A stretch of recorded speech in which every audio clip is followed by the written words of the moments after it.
Beautiful.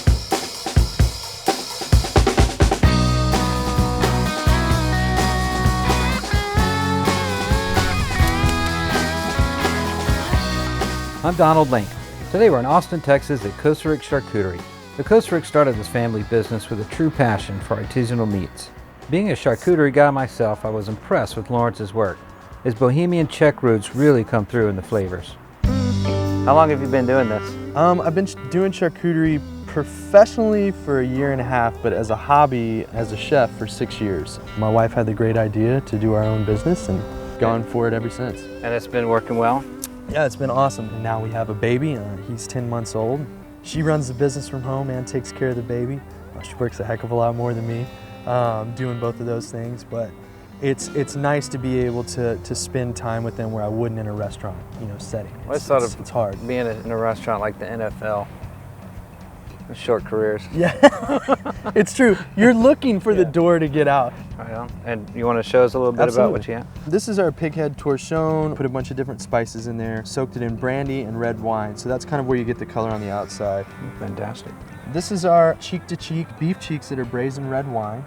And then pig jowl. So there's the 2 cheeks. So we salt this for a couple of days with a little bit of thyme, rosemary, juniper, clove, a little bit of mace. Brawn, which is an English-style head cheese. Guanciale is pig jaws that have been cured. They're salted and they're left to hang for 4 weeks.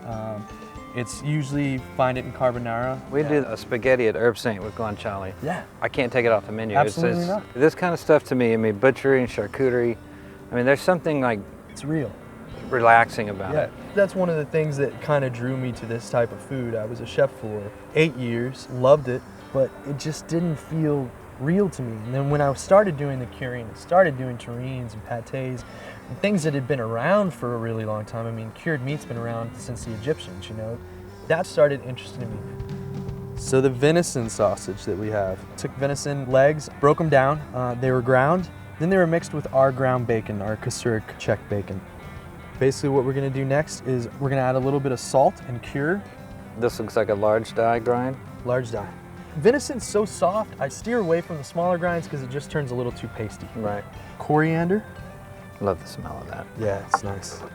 A little bit of fresh chopped thyme. Sage. Now you could definitely use all dried ingredients. I kind of like to switch it up a little bit and do both dry and fresh. Depends on the mood. Yeah, depends on what you have on hand, let's be honest. This is mustard seeds, both brown and yellow, steeped in just a little bit of white wine, just to get them a little softer. Allspice, a little bit of cane sugar, a lot of garlic. Garlic lends really well to venison. Dried marjoram.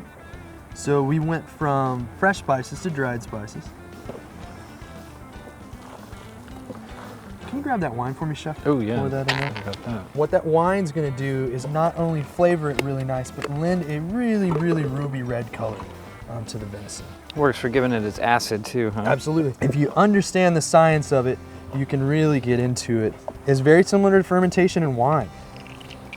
This is our ode to my heritage and the Polish heritage as far as sausage making goes. And just so you're really smoking it, you want this tight. Yeah, right? and really let it get full. You want it to be as full as possible without bursting. This will sit in the fridge for a couple days. Smoke these guys at a low smoke, 8 to 9 hours, and then it cures 6 to 18 days.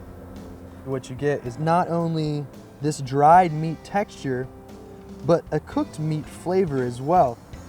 Wow, this is really good. Join me as I make an easy to prepare dinner using some great local sausage from my butcher shop, Cochon Butcher.